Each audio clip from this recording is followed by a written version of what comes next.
आज के कलाम, आज के वचन को हम मनन करने जा रहे हैं। मुझे याद आती है घटना, एक आदमी होटल में खाना खाने गया। उसने खाने का ऑर्डर किया। जैसे उसने खाने का ऑर्डर किया तो वेटर ने एक थाल में खाना लेकर उसके सामने रख दिया।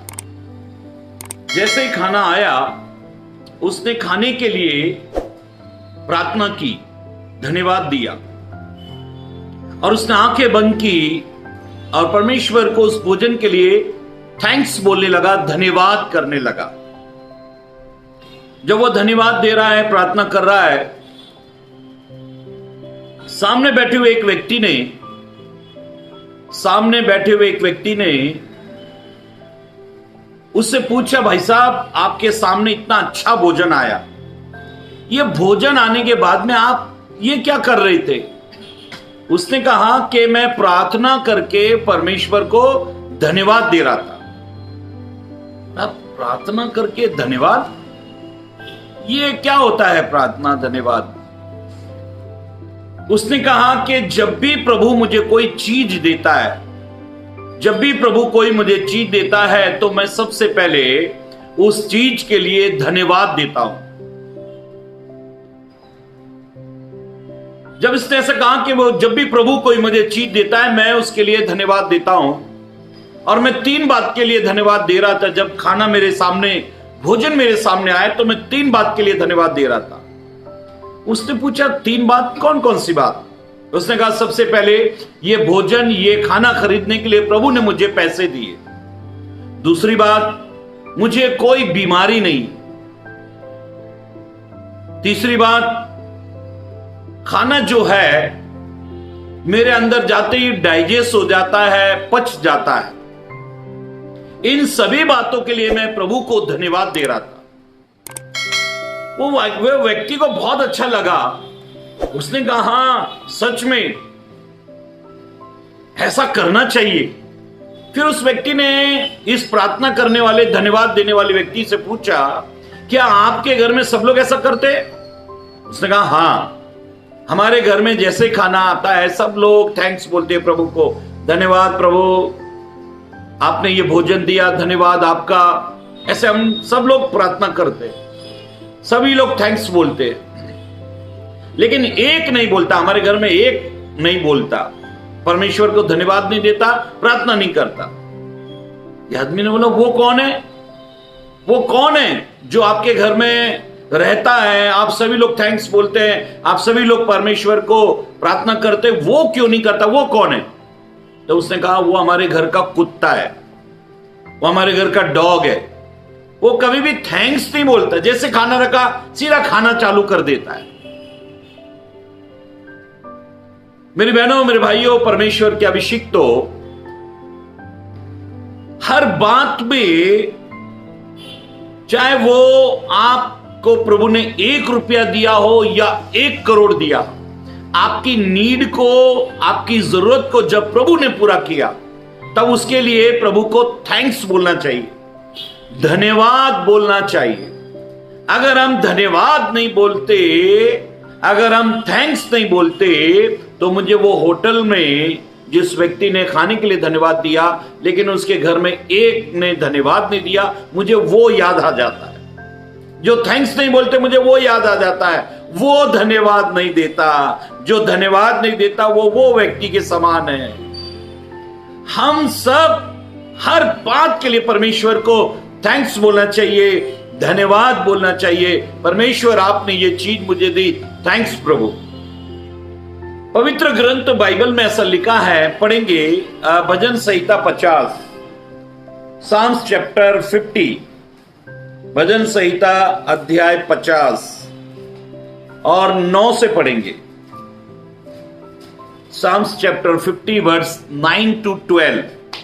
मैं ना तो तेरे घर से बैल, हाँ, परमेश्वर कहता है कि मैं ना तो तेरे घर से बैल, ना तेरे पशुशाला से बकरे लूंगा, और ना ही तेरे पशुशाला से मैं बकरे लूंगा, क्योंकि वन के सारे जीव जंतु, प्रभु कहता है कि वन में जितने भी जीव जंतु हैं, और हजारों पहाड़ों के जानवर मेरे ही और हैं। हजारों पहाड़ के जानवर, प्रभु कहता है वो मेरे हैं। हाँ, पहाड़ों के सब पक्षियों को मैं जानता हूँ, पहाड़ों के सारे पक्षियों को मैं जानता हूँ, और मैदान पर चलने फिरने वाले जानवर मेरे ही हैं। मैदान पर चलने फिरने वाले सारे जानवर, प्रभु कहता है वो सब मेरे हैं। यदि मैं भूखा होता, परमेश्वर कहता अगर मैं भूखा होता तो तुझसे न कहता, तो तुझसे क्या मैं बोलता नहीं। हाँ, क्योंकि जगत और जो कुछ उसमें है संसार और संसार में जो कुछ भी है, वो मेरा है। परमेश्वर कहता है जो कुछ भी है संसार में, संसार और संसार में का जो कुछ भी है, प्रभु कहता है वो मेरा है।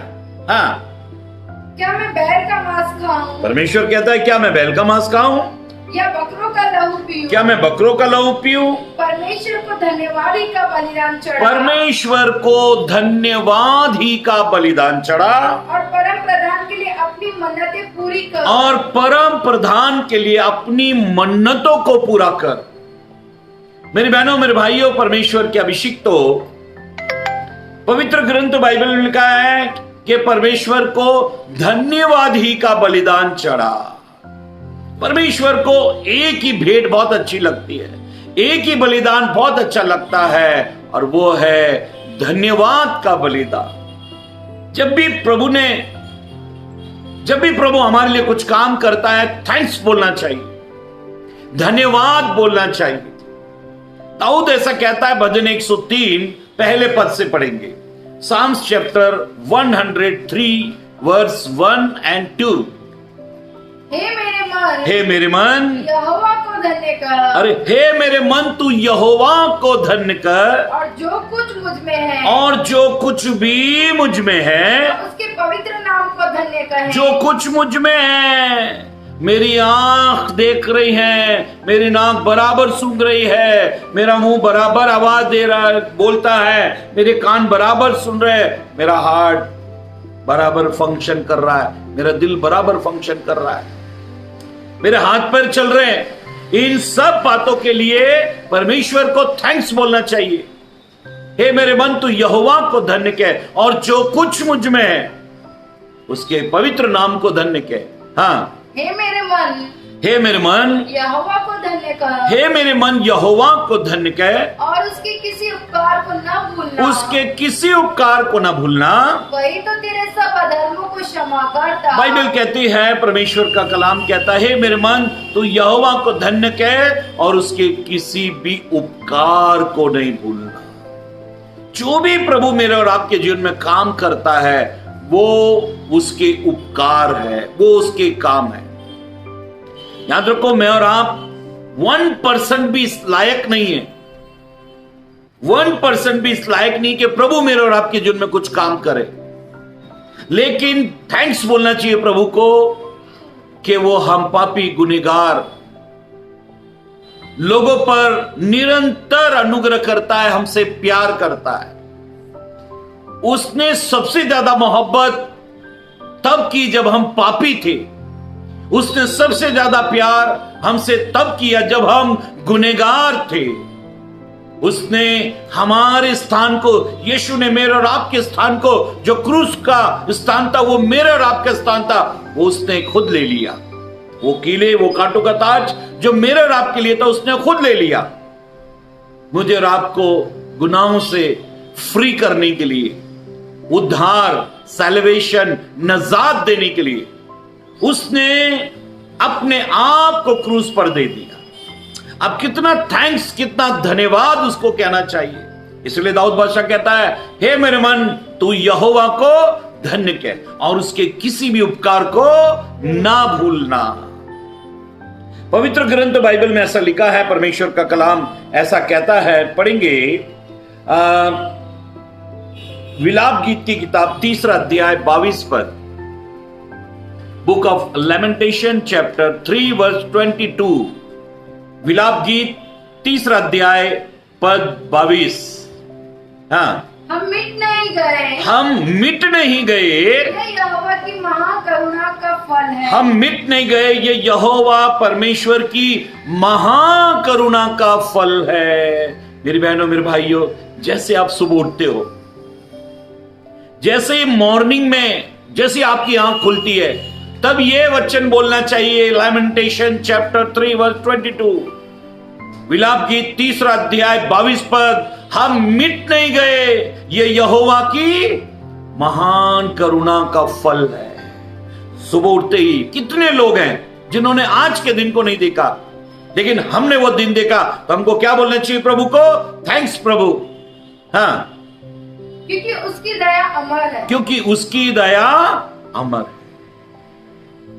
पवित्र ग्रंथ बाइबल में हम पढ़ रहे हैं, हम मिट नहीं गए, ये यहोवा की महान करुणा का फल है, क्योंकि उसकी दया अमर है। हर बार हर बात में परमेश्वर को थैंक्स बोलना सीखो।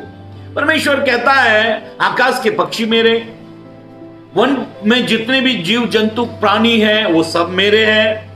दुनिया में और दुनिया की हर चीज परमेश्वर कहता है मेरी है, तुम मुझे क्या दोगे? एक पत्नी अपने पति को बोलती है, आज तुम्हारा बर्थडे है ना? बोला हाँ। आज तुम्हारे बर्थडे पे ऐसा गिफ्ट दूंगी ना, तुमको जिंदगी भर याद रहेगा, ऐसा गिफ्ट दूंगी। पति तो बहुत खुश हो गया, बोला क्या बात कर रही? बोला हाँ चलो। बड़ा दुकान पर लेके गई, गोल्ड सुनार की दुकान पर लेकर गई। इतना अच्छा उसको सोने का अंगूठी दिलाया, रिंग दिलाई, बहुत सुंदर, उसमें डायमंड लगा हुआ। ये तो बहुत खुश हो गया, thank you thank you thank you बोलने लगा। कितना प्यार करते हो तुम्हें? बोले उसमें क्या हो गया? बोला इतना अच्छा चढ़ाया। और जैसे ही वो काउंटर पर आए तो बोलती बिल भर दो। चलो बिल मैं भरूं? बोला हाँ, देखो मैंने आपको कितना अच्छा गिफ्ट दिलाया, बिल तो आप देंगे ना? ये बोले ये गिफ्ट है। याद रखो, हम प्रभु को धन्यवाद के सिवा कुछ नहीं दे सकते। हम परमेश्वर को थैंक्स के सिवा कुछ नहीं दे सकते। अपने परमेश्वर को धन्यवाद ही का बलिदान चढ़ा। हमारे पास में परमेश्वर को देने के लिए केवल थैंक्स है, धन्यवाद है, क्योंकि दुनिया और दुनिया में जो कुछ भी हो तो प्रभु का है। एक मां का बर्थडे था, एक मां का बर्थडे था, उसके 4 बच्चे थे। जब वो शाम को आई, घर में जैसे आई, पहले बड़े बेटे ने बोला मम्मा हैप्पी बर्थडे, मम्मा हैप्पी बर्थडे, मम्मा हैप्पी बर्थडे, और वो उसके लिए साड़ी दिया उसने। दूसरा एक पेन लेकर आया, तीसरा गुलाब का फूल लेकर आया। तब सबसे छोटा बच्चा जो 2 साल का था, उसके पास कुछ नहीं था देने के लिए मां को। वो खड़ा हो गया, मां ने बोला तू क्या देगा मुझे? वो 2 साल का बच्चा था। वो घर जैसे मां ने कहा तूने क्या मेरे लिए लेकर आया? वो गया किचन में दौड़ते हुए, इतना बड़ा थाली उठाकर लेकर आया, मां के सामने वो थाली रख दी और उसमें खुद बैठ गया। बोला मां मैं अपने आप को तुझे दे देता हूं। मां ने उसको गोद में ले लिया और उसको बहुत प्यार किया। कहा ये सबसे अच्छा गिफ्ट है, ये सबसे अच्छा उपहार है मेरे लिए। मेरी बहनों, मेरे भाइयों, परमेश्वर के अभिषिक्तों, शैतान नहीं चाहता कि हम परमेश्वर को धन्यवाद दें। शैतान चाहता है हमेशा हम कुड़कुड़ाए, बुड़बुड़ाए, हमेशा कुरकुर करे। शैतान नहीं चाहता कि हम किसी भी बात में परमेश्वर को थैंक्स या धन्यवाद बोले। मेरी बहनों, मेरे भाइयों, परमेश्वर के अभिषिक्तों, पवित्र ग्रंथ बाइबल में ऐसा लिखा है, पढ़ेंगे फिलिपियों की पत्री 4 अध्याय पद 6। हाँ,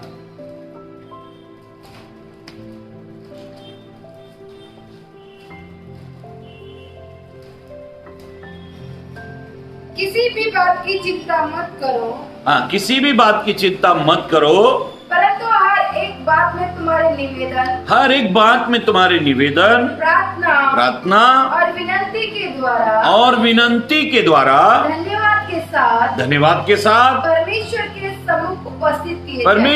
सम्मुख उपस्थित किए जाए। तब परमेश्वर की शांति जो सारी समझ से परे है, तुम्हारे हृदय और तुम्हारे विचारों को मसीह यीशु में सुरक्षित रखेगी। मसीह यीशु में सुरक्षित रखे। पौलुस कहता है किसी भी बात की चिंता मत करो, हर बात में धन्यवाद दो, हर बात में धन्यवाद दो। मेरी बहनों मेरे भाइयों, हर बात में धन्यवाद का क्या मतलब है?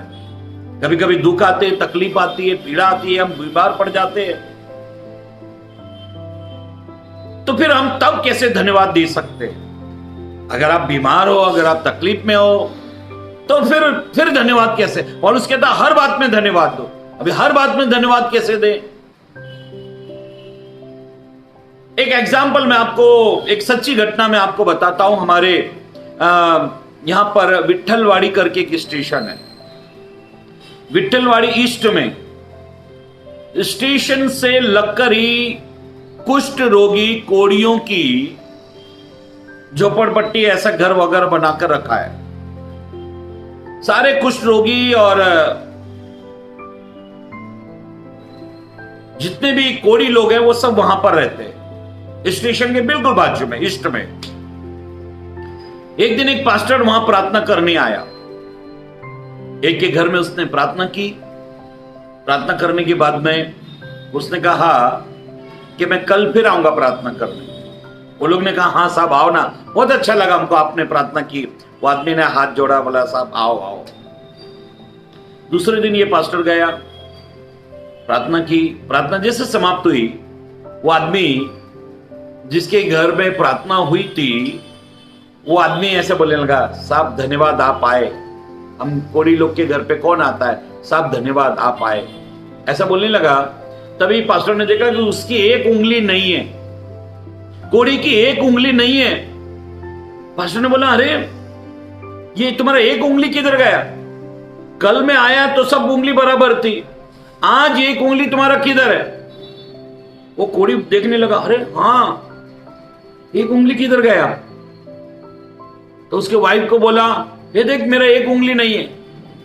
तो उसकी वाइफ बोली तुम ऐसा सोते हो, इतना गहरा नींद में सोते हो, वो चूहा आके काट के लेके गया होगा। तो उसने बोला हाँ चूहा लेके गया होगा साहब। वो पास्टर को बोला उस कोड़ी ने कि वो चूहा लेके गया, चूहा काट के लेके गया। पास्टर को बड़ा अजीब लगा। पास्टर ने पूछा अरे जब वो चूहे ने तुमको काटा तो तुमको दर्द नहीं हुआ? कोड़ी कहने लगा साहब जिसको कोड़ होता है ना, जिस जगह पर कोड़ होता है ना, वहां उस स्थान पर दर्द खत्म हो जाता, वो जगह पर दर्द नहीं रहता। जब ये सुना कि वो जगह पर दर्द नहीं होता, पास्टर घर गया, बहुत परमेश्वर को धन्यवाद देने लगा। कहने लगा प्रभु मेरे पैर में कई दिन से दर्द है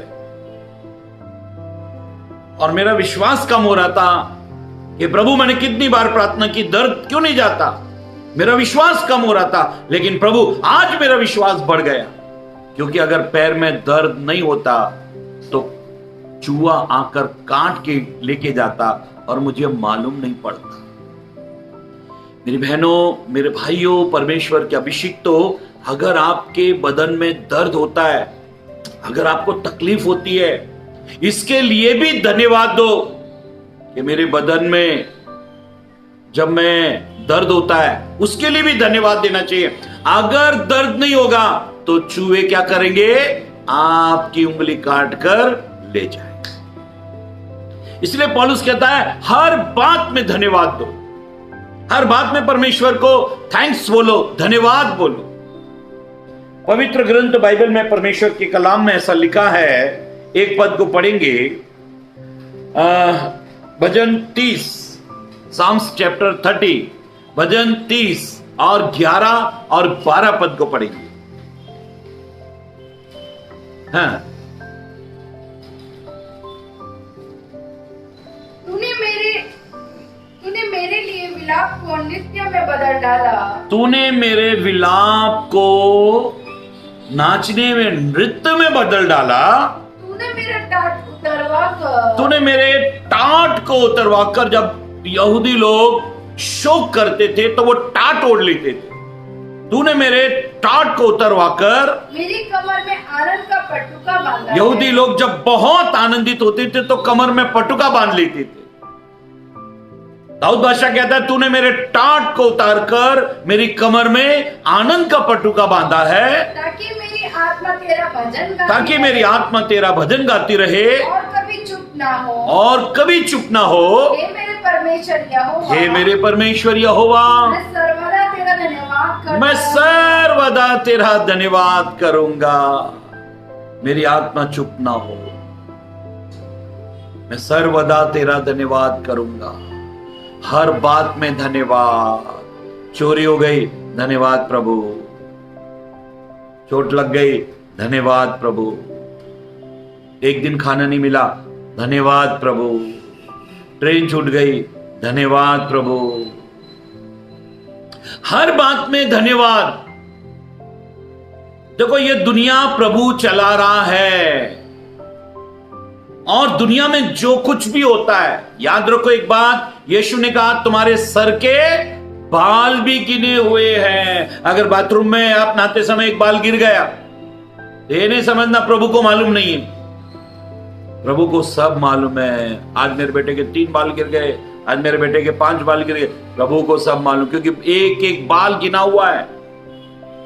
हर बात में धन्यवाद करो, क्योंकि प्रभु की यही इच्छा है। पहला थिस्सलुनीकियों 5 अध्याय और 17 पद कहता है हर बात में धन्यवाद करो, क्योंकि प्रभु की मसीह यीशु में यही इच्छा है कि तुम हर बात में धन्यवाद करो। पवित्र ग्रंथ बाइबल में परमेश्वर के कलाम में लिखा है कि हर बात में धन्यवाद देना चाहिए। एक बार एक आदमी मुर्गी के पोल्ट्री फार्म में वो बैठा है और जहर की बोतल उसके हाथ में, और वो रो रहा है। बोले लगा मेरे सारी मुर्गी मर गई, मेरी सारी मुर्गी मर गई, अभी मैं ये दवा पीऊंगा, ये जहर पीऊंगा और मर जाऊंगा, मुझे बहुत नुकसान हो गया। इतने में एक व्यक्ति वहां से जा रहा था, उसने देखा इसके हाथ में जहर की बोतल है और ये रो रहा है। वो व्यक्ति उसके पास आया, बोला क्या हुआ भाई? बोले क्या हुआ कि मैं अभी ये जहर खाकर मरने वाला हूं। उसने बोला क्यों, क्या हुआ? उसने कहा मैं इसलिए मरने वाला हूं क्योंकि मेरे मुर्गियों का बिजनेस था, ये पोल्ट्री फार्म, देखा हर पिंजरा खाली, सब मुर्गी मर गई। इसने बोला भाई मैं जानता हूं नुकसान आपको बहुत भारी हुआ है, लेकिन तुम जाओ, यहां सामने चर्च है, वहां जाओ प्रार्थना करवाओ। बोले वो चर्च कब खुलता है? बोले संडे को है, संडे सुबह 9 बजे। ये गया 8 बजे जाकर उधर चर्च में बैठ गया। पास्टर आए, देखा कोई आदमी बैठा हो, सबसे आगे बैठा हुआ है। प्रेयर चालू हो गया, वर्शिप चालू हुई। पास्टर ने देखा वो घुटनों पे आकर रो रहा है। पास्टर ने देखा लगता है बहुत दुखी आदमी है कोई। जैसे प्रार्थना खत्म हुई, पास्टर उसके पास पहुंचे। बोला क्या हुआ भाई, आप क्यों रो रहे हो? उसने अपनी समस्या बताई, मेरा पोल्ट्री फार्म का बिजनेस है, लेकिन मेरी सारी मुर्गी मर गई, मैं आत्महत्या करने वाला था, लेकिन यहां पर आया। पास्टर ने उसके सर पर हाथ रखकर प्रार्थना की। बोले तुम्हारे दुख को दूर करने के लिए प्रभु है, यीशु तुम्हारे दुख को दूर करेगा। पास्टर ने सर पर हाथ रखकर प्रार्थना की और उसको कहा जाओ 1 लाख रुपए का मुर्गी खरीदो और बिजनेस करो। बोले लगा पास्टर बीमारी चालू है, बीमारी चालू है, बर्ड फ्लू, सब मुर्गियां मर रही हैं। पास्टर ने कहा प्रभु ने मुझसे कहा है तुम वो 1 लाख रुपए की मुर्गी लेकर आओ। ये गया 1 लाख रुपए की मुर्गी लेने, जहां मुर्गियां मिलती हैं। उसने कहा कि इतना सस्ता हो गया मुर्गी कि 1 लाख में तुमको 4 गुना ज्यादा मुर्गी मिलेगी, क्योंकि कोई मुर्गी लेने ही नहीं आ रहा, क्योंकि बीमारी चालू है। लेकिन तुम मुर्गी लेकर जाओ, लेकिन वापस नहीं लेगा मैं। उसने कहा मुझे वापस देना ही नहीं है। 1 लाख रुपए की इसको इतनी मुर्गी मिली कि इसका पूरा पोल्ट्री फार्म भर गया। लेकिन मन में डर था कहीं मर नहीं जाए, लेकिन एक विश्वास था, पास्टर ने प्रेयर किया है और ऐसा हुआ, एक भी मुर्गी नहीं मरी, सब भली चंगी। इसका बिजनेस बढ़ा। ये हर संडे 9 बजे की सभा है, 8 बजे जाकर बैठता है।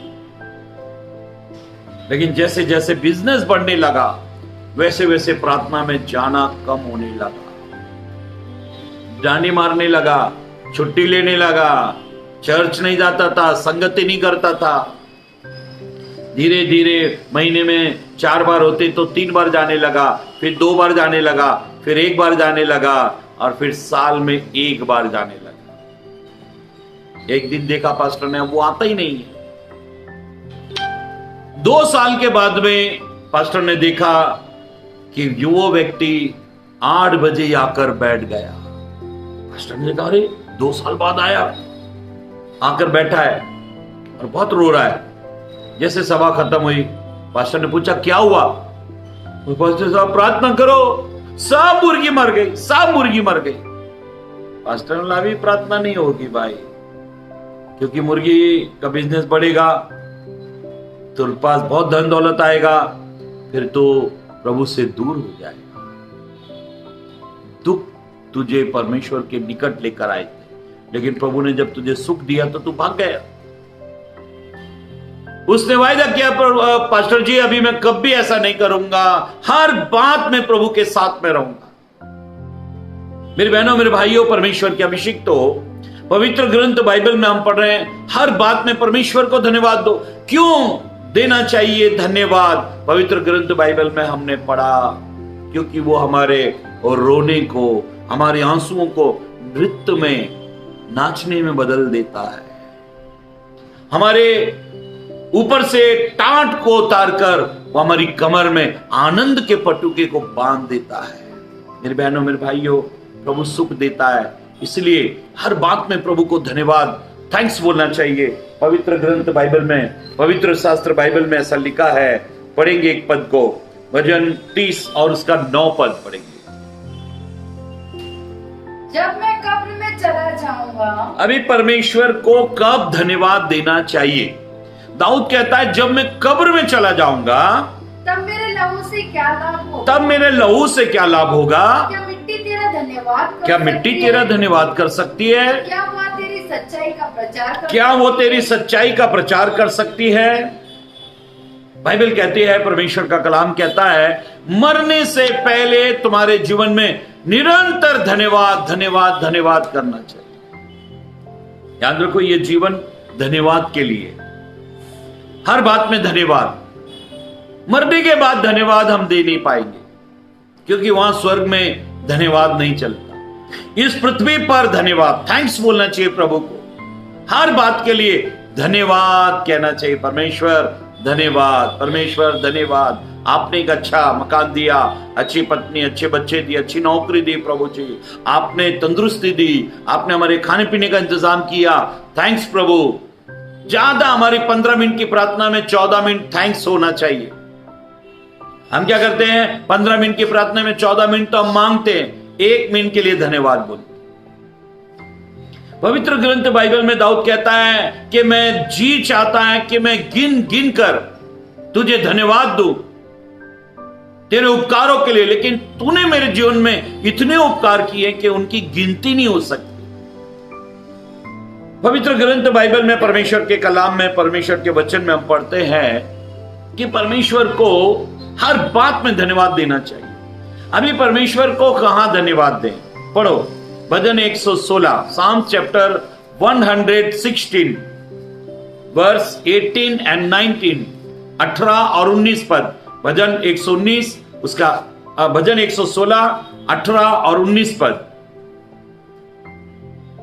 मैं यहोवा के लिए अपनी मन्नतें प्रकट में उसकी सारी प्रजा के सामने, मैं यहोवा के लिए मन्नतें उसकी प्रजा के सामने, यहोवा के भवन के आंगनों में, यहोवा के भवन के आंगनों में, हे यरूशलेम, हे यरूशलेम, तेरे भीतर पूरी करूंगा। मैं परमेश्वर के भवन में उसकी मन्नतों को पूरी करूं। हाँ, यहोवा की स्तुति करो, यहोवा की स्तुति करो। हाँ, आगे पवित्र ग्रंथ बाइबल में, परमेश्वर के कलाम में हम पढ़ते हैं, दाऊद बादशाह कहता है, भजन 111 और पहला पद पढ़ लो। भजन 111, साम्स 111 वर्स 1। यहाँ की स्तुति करो। यहाँ की स्तुति करो। मैं सीधे लोगों की गोष्ठी में, मैं सीधे लोगों की गोष्ठी में और मंडी में भी, और मंडली में भी संपूर्ण मन से यहोवा का धन्यवाद करूंगा। संपूर्ण मन से यहोवा का धन्यवाद करूंगा। अभी कहाँ धन्यवाद करना चाहिए? चर्च में। चर्च में लोगों के बीच में कहना चाहिए धन्यवाद। कई लोग कहते हैं मेरे जीवन में कोई गवाही नहीं है, मैं क्या धन्यवाद दूं? सब ने एक बार सब ने गवाही दी। एक भाई ने खड़ा हुआ, सबने बोला इसके जीवन में तो कोई काम नहीं हुआ, ये तो कोई बीमार नहीं पड़ा, इसका तो एक्सीडेंट नहीं हुआ, इसका तो घर नहीं गिरा, इसके घर में तो चोरी नहीं, कुछ नहीं हुआ, फिर ये गवाही क्यों दे रहा है? जानते हो वो खड़ा होकर कहने लगा कि उस भाई के घर में चोरी हुई और चोर पकड़ा गया, सामान मिला। वो भाई साइकिल से गिर गया, उसको चोट लगी, प्रभु ने चंगा किया। वो भाई को ये बीमारी थी, प्रभु ने उसको ठीक कर दिया। उसकी शादी नहीं होती थी, उसकी शादी हो गई, उसने गवाही दी। सबके बारे में इसने बताया, लेकिन इन सब से ज्यादा गवाही मेरे पास है। मैं साइकिल से नहीं गिरने, प्रभु ने साइकिल से नहीं गिरने दिया। मेरे घर में प्रभु ने चोरी नहीं होने दी। क्या क्या वो गवाही, सब कुछ मुझे प्रभु ने इस पूरे सप्ताह बचाया। वो बड़ा जोशीला होकर गवाही दे रहा है। फिर सबने जोरदार ताली बजाई। ये सच है मेरी बहनों मेरे भाइयों। जरूरी नहीं आप साइकिल से गिरेंगे, मोटरसाइकिल से गिरेंगे और फिर ठीक होंगे, फिर गवाही देंगे। लेकिन ये भी तो गवाही दे सकते हो कि प्रभु का धन्यवाद कि प्रभु ने इस सप्ताह में मुझे मोटरसाइकिल से गिरने ही नहीं दिया, मेरा एक्सीडेंट ही नहीं होने दिया। पवित्र ग्रंथ बाइबल में, परमेश्वर के कलाम में, परमेश्वर के वचन में हम पढ़ रहे हैं। परमेश्वर के कलाम में ऐसा लिखा है, एक और पद को पढ़ लेंगे। 4 अध्याय, यूहन्ना 4 अध्याय 24 पद।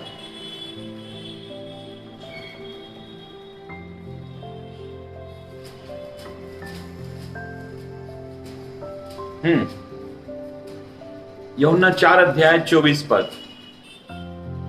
परमेश्वर आत्मा है, परमेश्वर आत्मा है और अवश्य है, और बहुत जरूरी है कि उसकी आराधना करने वाले, उसकी आराधना करने वाले आत्मा और सच्चाई से आराधना करें। उसकी आराधना करने वाले आत्मा से और सच्चाई से उसकी आराधना करें। हाँ, आगे। ऐसों को परमेश्वर खोजता है, ढूंढता है, बाइबल ये कहती है। 23 में लिखा। ओके, पवित्र ग्रंथ बाइबल में, परमेश्वर के कलाम में, परमेश्वर के वचन में हम पढ़ते हैं कि खुदा ऐसे लोगों को ढूंढ रहा है जो आत्मा से और सच्चाई से खुदा की प्रस्तुति करते हैं, उसकी आराधना करते हैं, उसकी महिमा करते हैं। मेरी बहनों मेरे भाइयों, परमेश्वर के अभिषिक्त हो पवित्र कलाम, पवित्र वचन, बाइबल हमें ऐसा कहती है कि हर समय खुदा को धन्यवाद दो। परमेश्वर आत्मा है और अवश्य है कि उसके भजन करने वाले आत्मा और सच्चाई से उसकी आराधना करें। जब भी खुदा हमारे जीवन में कुछ काम करता है तो आत्मा से, सच्चाई से उसकी आराधना करें।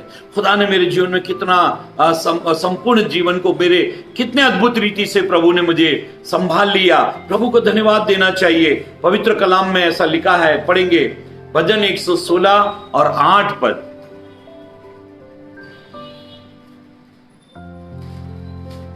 हाँ, तूने तो मेरे प्राण को मृत्यु से, तूने तो मेरे प्राण को मृत्यु से, मेरी आंखों को आंसू बहने से, और मेरे आंखों को आंसू बहने से, और मेरे पाँव को ठोकर खाने से बचाया है, और मेरे पाँव को ठोकर खाने से बचाया है। मेरी बहनों मेरे भाइयों, परमेश्वर के अभिषिक्तों, पवित्र कलाम में हम पढ़ रहे हैं, परमेश्वर आंखों को आंसू बहाने से, पैर को ठोकर खाने से और प्राण को कब्र में जाने से बचाता है।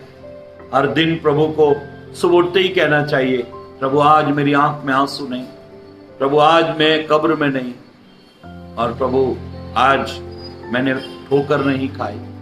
हे प्रभु धन्यवाद। परमेश्वर को थैंक्स बोलना चाहिए, धन्यवाद बोलना चाहिए।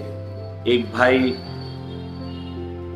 लकड़ी काट रहा था, कुल्हाड़ी से लकड़ी काटते समय उसका अंगूठा कट गया। जब उसका अंगूठा कट गया तो वो बहुत गवाहियां देता था, चर्च में हर संडे उठकर गवाही देता था। चर्च के लोग बोले, अरे इसका तो अंगूठा कट गया, अब ये गवाही नहीं देगा। जैसे संडे आया, पास्टर ने बोला जी जिसके पास गवाही है वो गवाही दे। सबसे पहले ये उठ के खड़ा हो गया। सब इसकी तरफ देखने लगे, अरे इसके पास क्या गवाही है, इसका तो कुल्हाड़ी से अंगूठा कट गया, अब इसके पास क्या गवाही है। जानते हो ये खड़ा होकर क्या कहने लगा? ये कहने लगा, मैं प्रभु का धन्यवाद करता हूं कि कल मैं कुल्हाड़ी से लकड़ी काट रहा था, कुल्हाड़ी मैंने जैसे ऐसे चलाया तो वो कुल्हाड़ी लकड़ी से लगकर फिसलकर मेरे पैर पर लगी। प्रभु का मैं धन्यवाद देता हूं, मेरा पैर कटने वाला था लेकिन प्रभु का धन्यवाद केवल अंगूठे को चोट आई, केवल अंगूठे को चोट आई, प्रभु ने मेरे पैर कटने से बचा लिया। लोगों ने जोरदार ताली बजाई। मेरे बहनों मेरे भाइयों, कितने बार अदृश्य रीति से प्रभु के हाथ हमें संभालते हैं, बचाते हैं। कितने एक्सीडेंट से उसने हमें बचाया, कितने रोगों से, बीमारियों से, जो वायरस फैले, फ्लू फैला, कितने डेंजर बीमारियां इस दुनिया में आई, उसने मुझे और आपको बचाया। तो क्यों ना उसको दिल से धन्यवाद किया जाए और हर सुबह उठकर कहना चाहिए प्रभु धन्यवाद, और रात को ये कहना चाहिए प्रभु धन्यवाद, आपने मेरी आंख को आंसू बहाने से, मेरे पैर को ठोकर खाने से और मेरे प्राण को कब्र में जाने से बचा लिया। प्रभु धन्यवाद, प्रभु धन्यवाद।